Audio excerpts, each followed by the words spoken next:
11월 16일 목요일 새벽기도에 오신 여러분들을 주님의 이름으로 환영하고 축복합니다. 오늘도 주님 안에서 주님께서 눈뜨게 하시는 것을 잘 경험하셨습니까? 오늘 하루를 주님 앞에 올려드리면서 우리 기도의 자리로 나아가시겠습니다. 하나님 아버지 감사합니다. 오늘도 새로운 하루를 우리에게 허락하여 주시고 아침에 주의 인자하심을 경험하게 하여 주시니 감사합니다. 우리의 어려운 삶들 속에서도 아침마다 우리가 주님께로 나올 수 있도록 우리의 마음을 붙들어 주시고 주님이 베풀어 주시는 능력을 오늘 하루도 받으면서 그 은혜 안에서 그 은총 안에서 살아갈 수 있도록 인도하여 주시고 이끌어 주시니 감사합니다. 하나님께서 우리에게 베풀어 주신 귀한 은혜로서 우리가 오늘 민수기의 말씀을 마무리하게 됩니다. 하나님께서 민수기 말씀을 통해 우리에게 주신 내용들이 어떤 것인지 다시 한번 상고하는 가운데 주님의 뜻을 우리 삶 속에 살아내려고 노력하는 그런 저희가 되기를 소망합니다. 오늘 이 아침에도 우리에게 귀한 말씀 허락하여 주시고 그 말씀에 따라 살아갈 수 있는 오늘 하루가 되도록 주님 인도하여 주시옵소서. 또한 우리들의 삶뿐만이 아니라 우리 주위에 있는 주변에 있는 사람들의 삶들, 또 이 토론토 땅의 삶들, 또 온 세계 열방 가운데 있는 이들의 삶이 주님의 뜻에 따르는 삶이 되어갈 수 있도록 주님께서 온 세계 열방을 다스리시는 분이심을 우리에게 보여주셔서 우리의 삶을 통해 온 세상이 변화되는 것을 우리가 경험할 수 있도록 주님 인도하여 주시옵소서. 감사드리며 예수님의 이름으로 기도드립니다. 아멘. 오늘 우리에게 주시는 하나님의 말씀은 민수기 36장 1절부터 13절까지의 말씀입니다. 구약성경 민수기 36장 1절부터 13절까지의 말씀을 봉독하도록 하시겠습니다. 요셉 자손의 종족 중 므낫세의 손자 마길의 아들 길르앗 자손 종족들의 수령들이 나와 모세와 이스라엘 자손의 수령된 지휘관들 앞에 말하여 이르되 여호와께서 우리 주에게 명령하사 이스라엘 자손에게 제비 뽑아 그 기업의 땅을 주게 하셨고 여호와께서 또 우리 주에게 명령하사 우리 형제 슬로브핫의 기업을 그의 딸들에게 주게 하셨은즉 그들이 만일 이스라엘 자손의 다른 지파들의 남자들의 아내가 되면 그들의 기업은 우리 조상의 기업에서 떨어져 나가고 그들이 속할 그 지파의 기업에 첨가되리니 그러면 우리가 제비 뽑은 기업에서 떨어져 나갈 것이요 이스라엘 자손의 희년을 당하여 그 기업이 그가 속한 지파에 첨가될 것이라. 그런즉 그들의 기업은 우리 조상 지파의 기업에서 아주 삭감되리이다. 모세가 여호와의 말씀으로 이스라엘 자손에게 명령하여 이르되 요셉 자손 지파의 말이 옳도다. 슬로브핫의 딸들에게 대한 여호와의 명령이 이러하니라. 이르시되 슬로브핫의 딸들은 마음대로 시집가려니와 오직 그 조상 지파의 종족에게로만 시집갈지니 그리하면 이스라엘 자손의 기업이 이 지파에서 저 지파로 옮기지 않고 이스라엘 자손이 다 각기 조상 지파의 기업을 지킬 것이니라 하셨나니 이스라엘 자손의 지파 중 그 기업을 이은 딸들은 모두 자기 조상 지파의 종족되는 사람의 아내가 될 것이라. 그리하면 이스라엘 자손이 각기 조상의 기업을 보존하게 되어 그 기업이 이 지파에서 저 지파로 옮기게 하지 아니하고 이스라엘 자손 지파가 각각 자기 기업을 지키리라. 슬로브핫의 딸들이 여호와께서 모세에게 명령하신 대로 행하니라. 슬로브핫의 딸 말라와 디르사와 호글라와 밀가와 노아가 다 그들의 숙부들의 아들들의 아내가 되니라. 그들이 요셉의 아들 므낫세 자손의 종족 사람의 아내가 되었으므로 그들의 종족 지파에 그들의 기업이 남아 있었더라. 이는 여리고 맞은편 요단가 모압 평지에서 여호와께서 모세를 통하여 이스라엘 자손에게 명령하신 계명과 규례니라. 아멘. 자, 여러분, 끝나지 않을 것 같았던 민수기가 끝납니다. 민수기가 양이 꽤 많네요. 저도 모처럼 민수기를 다시 깊게 들여다보는 귀한 시간이었습니다. 우리 성도 여러분들께서도 민수기와 함께 좋은 시간을 보내셨습니까? 전에 32장 설교하면서 말씀드렸던 것처럼 민수기의 내러티브는 사실상 32장에서 끝이 납니다. 거기에서 르우벤 지파와 갓 지파와 므낫세 반지파가 요단 동편, 오늘날 트랜스 요르단이라고 불리는 지역을 차지하게 되는 내용과 그럼에도 불구하고 함께 요단강을 건너서 요단 서편의 점령에 함께하기로 약조하는 내용으로 이야기가 마무리가 됩니다. 자, 그 후에 33장에서는 출애굽 이후 이스라엘의 여정이 이제 진을 쳤던 지역을 중심으로 쭉 묘사가 됐고요. 34장에서는 요단 서편의 땅 분배 이야기가 이어졌습니다. 그리고 35장에서는 레위인들의 성읍에 대한 이야기와 도피성을 이야기했습니다. 그리고 이제 마지막으로 36장에서 율법에 대한 한 가지 보충 규정이 제시되면서 민수기가 완전히 마무리가 됩니다. 오늘 이야기를 이해하시기 위해서는 민수기의 전반적인 내용을 좀 이해하고 계실 필요가 있는데 이미 말씀드렸던 내용들을 좀 하나하나 짚어드리면서 오늘 말씀의 내용으로 한번 들어가 보도록 하겠습니다. 먼저 살펴볼 것은 엊그제 말씀입니다. 제가 엊그제 12지파 말씀을 드리면서 므낫세 반지파 중에 요단 동편에 자리 잡은 지파를 지명을 따서 길르앗 자손이라고도 부르고 그들의 조상인 므낫세의 아들 중 한 명의 이름을 따서 마길 자손이라고도 부른다. 이렇게 말씀드렸는데요.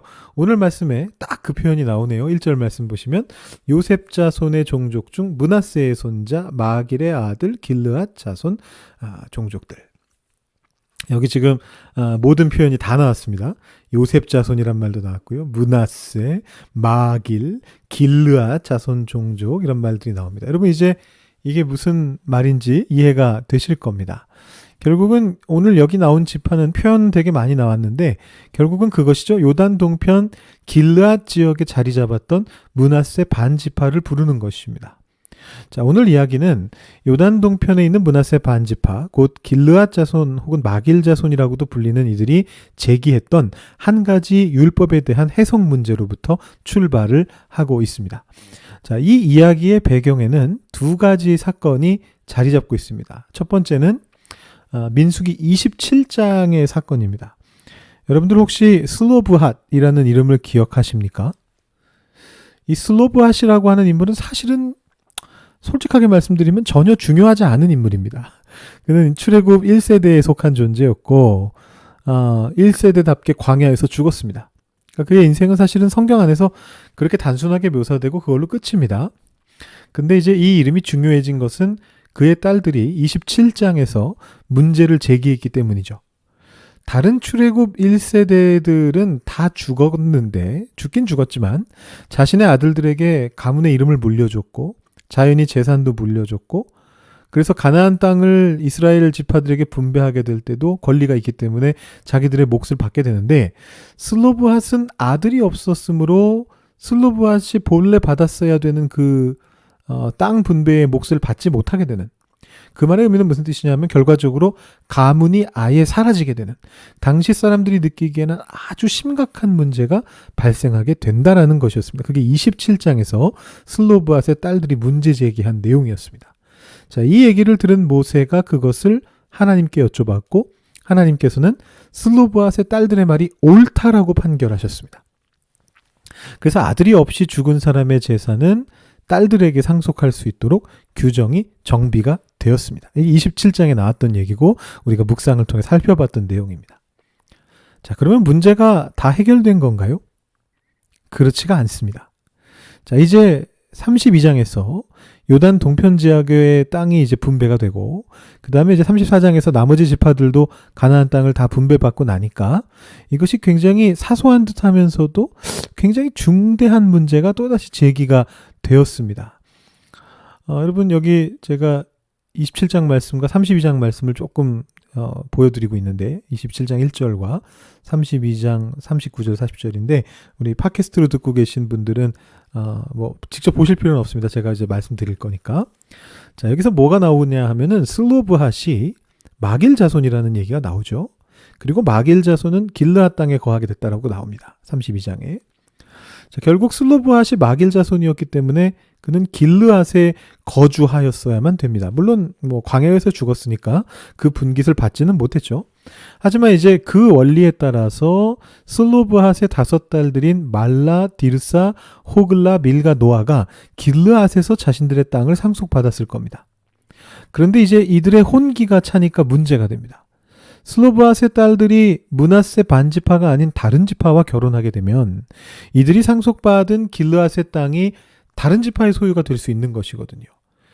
제가 이거 27장 설교하면서 조금 말씀드렸는데 실제로 이제 중세 유럽에서는 이 문제가 굉장히 복잡해져 가지고 영국 왕이 프랑스 왕보다도 프랑스 땅을 더 많이 가지고 있었다고 제가 그 지도도 잠깐 보여드렸던 적이 있는데요. 아무튼 이게 그냥 둬도 복잡한 문제인데 이게 마길 자손에게는 더 복잡한 문제가 됩니다. 왜냐하면 이 땅의 배분이 그냥 어떤 정치적인 논리에 따라서 이루어진 것이 아니고 하나님의 명령에 따라 이루어진 것이거든요. 하나님이 길르앗 자손, 이 마길 자손에게 이 길르앗 땅을 허락하셨는데 그 땅의 일부가 결혼을 통해서 다른 지파로 넘어가게 되면 하나님의 명령이 무시당하는 결과를 초래하게 된다라는 것입니다. 그래서 모세가 이 문제를 다시 하나님께 상의했던 것 같습니다. 이번에는 명시적으로 하나님과 상의했다는 표현은 안 나오는데 27장에는 그 표현이 나오는데 다만 여기 5절 말씀을 보시면 오늘 말씀 36장 5절 말씀을 보시면 분명하게도 모세가 여호와의 말씀으로 명령하였다라고 기록이 됩니다. 그러니까 상의를 했던 거죠. 그러면서 이제 하나님의 뜻대로 보충 규정이 만들어지는 것입니다. 결혼 자체야 뭐 그 사람의 자유니까 마음대로 결혼해도 되지만 거기에 대한 범주는 정해놔야 된다라는 것입니다. 그래서 이 슬로브앗의 딸들은 다른 지파와는 결혼하지 말고 자기 자신의 지파, 자기의 조상의 지파, 므낫세 반지파의 사람들과만 결혼하라라는 것입니다. 길르앗에 땅 있는 사람과만 결혼하라 그 소리입니다. 그러면 그 땅이 여러 지파 사이에서 옮겨 다니지 않을 것이다라는 판결이죠. 그리고 이제 그게 이스라엘 모든 지파에게 동일하게 적용되도록 하라라는 하나님의 명령이 떨어지게 됩니다. 그 내용이 8절 9절에 나오고 있습니다. 자, 오늘 말씀은 사실 오늘날의 시각으로 보면 이게 왜 문제가 되는가도 이해하기 힘들 정도로 어찌 보면 좀 우스꽝스럽고 어찌 보면 당황스러운 그런 사안입니다. 특히 하나님께서 인간을 남자와 여자로 만드셨다라는 이 성경의 말씀을 통해서 남녀 평등의 가치가 온 세상에 널리 퍼져 있는 이 현대인의 시각에서 본다면 이런 내용은 그냥 단순한 전근대적인 사고방식의 결과물인 것처럼 그렇게 보이기도 합니다. 그러나 늘 말씀드립니다만 성경의 말씀 속에 들어있는 하나님의 참 뜻을 현대의 우리의 삶 속에 제대로 적용하기 위해서는 먼저 성경을 그 당시의 눈으로 읽을 필요가 있습니다. 자, 27장에서 당시의 문화보다 여성의 지위를 높게 평가하시면서 귀한 가치가 있는 율법을 세우셨던 하나님께서는 이 36장에서는 마치 27장보다는 퇴보한 것 같은 그런 율법을 제시하십니다. 그렇지만 이런 율법 보충 규정은 하나님이 땅의 주인이시다라는 중요한 가치를 지켜내기 위한 규정이었다라는 것을 여러분 이해하실 필요가 있습니다. 여러분 이 시대의 땅이라고 하는 것은 단순한 재화가 아니고 인간의 삶을 영위시키는 터전이었습니다. 오늘날 우리가 생각하는 부동산보다 훨씬 귀한 가치가 있는 것입니다. 여러분 오늘날에도 우리가 부동산을 되게 소중하게 생각하는데요. 동산보다 부동산이 더 중요하게 생각하지 않습니까? 근데 이 당시 사람들에게 있어서는 오늘날 우리가 생각하는 부동산 그 이상 훨씬 귀한 가치가 있는 곳이 바로 땅입니다. 아주 신적인 공간입니다. 그리고 구약 성경에서는 그 땅을 그래서 하나님의 소유물로 간주합니다. 세상을 창조하신 분이 하나님이시고 그 하나님이 모든 땅을 가지고 계시는데 인간들에게 그 땅을 베풀어 주시는 거죠.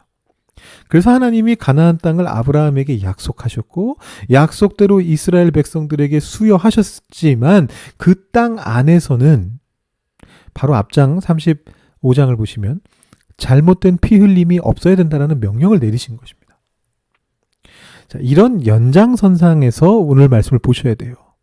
땅을 지파 안에 두어라라는 이 명령, 이 말씀은 인간이 하나님께 빌린 땅을 하나님의 뜻에 따라 사용해야 한다라는 대원칙에 따라서 그 아래 생겨난 어떤 작은 다툼을 조정한 것이다라고 이렇게 여러분 이해하시면 될 것 같습니다. 여러분 땅은 하나님께서 우리에게 주셨고 그 안에서 우리는 하나님의 뜻에 따라 이 땅 위에서 살아가야만 합니다. 그것이 하나님이 주신 원칙입니다. 받았으니 내 것이고 내 것이니 내 맘대로 하겠다 그런 생각으로 살다가는 하나님의 심판을 받게 될 수 있습니다. 우리 인간은 이 땅 위에서 엄연히 청직입니다. 하나님의 소유물인 이 땅을 하나님의 뜻대로 지켜내면서 살아가도록 부름받은 이들입니다. 하나님이 여러분의 삶의 공간 안에 이루어지기를 원하시는 것은 무엇이냐? 성경에서 계속해서 하고 있는 말씀은 하나님의 공의가 거기에서 일어나게 되고 선포가 되고 하나님의 사랑이 전달되는 것을 원하시고 계시는 것입니다. 민수기는 긴 광야 생활을 통해서 그것을 배운 출애굽 제2세대가 드디어 가나안 땅으로 들어갈 준비를 마치고서 이제 땅이 눈앞에 놓고서 하나님으로부터 다시금 그 원리들을 재확인받는 내용으로 마무리가 되고 있는 것입니다. 우리도 이 민수기 묵상을 마치면서 다시 한번 이런 마음을 가지고 내 삶의 공간들을 하나님께 올려드릴 수 있으면 좋겠습니다. 이렇게 생각하실 수도 있잖아요. 목사님, 저는 땅이 없는데요. 저는 가난해서 제 소유로 된 집이 없습니다. 월세 내고 있습니다. 여러분, 여기서 말하는 땅이 그런 땅을 말하는 게 아닙니다. 여러분의 삶의 공간을 말하는 것입니다. 여러분이 살아가고 있는 터전을 말하는 것입니다. 여러분이 살아가고 있는 그 공동체를 말하는 것입니다. 그곳을 하나님께 올려드리시면서 그곳에서 하나님의 뜻이 제대로 선포될 수 있도록 하나님, 내 땅을, 내 지경을, 하나님 나의 삶의 공간을 축복하여 주시옵소서. 그리고 그 뜻대로 내가 살아가게 하여 주시옵소서. 여러분, 이렇게 기도하셔야 됩니다. 그리고 한 가지 더, 지금 이스라엘과 하마스의 전쟁을 통해서 고통받고 있는 양국의 어린아이들과 민간인들을 위해서 기도하기를 원합니다. 여러분, 하나님이 땅을 주셨다고 그 땅 안에서 마음대로 행동해서는 안 된다라고 하는 이 민수기의 원칙은요, 지금 그 땅 안에서 주도권을 놓고 싸우고 있는 이스라엘과 하마스에게도 동일하게 적용됩니다. 사실은 이스라엘에게 더 엄격하게 적용됩니다. 왜냐하면 이스라엘은 하나님을 믿는다고 하는 사람들이니까요. 억울한 피 흘림이 없게 하라라고 말씀하셨던 하나님의 그 위대하신 명령이 2023년 가나안 땅에서도 회복될 수 있게 해달라고 여러분, 그 아이들을 위하여 기도하시면 좋겠습니다. 어제 말씀이었던 35장 33절 말씀 다시 한번 읽어드리면서 우리 민수기 묵상 오늘 새벽 기도회를 마치도록 하겠습니다. 너희는 너희가 거주하는 땅을 더럽히지 말라. 피는 땅을 더럽히나니 피 흘림을 받은 땅은 그 피를 흘리게 한 자의 피가 아니면 속함을 받을 수 없느니라. 아멘. 우리 말씀 생각하시면서 여러분의 삶의 공간 올려드리시고 이스라엘 땅을 위해 기도해 주시고 여러분 개인적인 기도 제목으로 오늘 새벽 기도 마치시기 바랍니다. 기도하시겠습니다.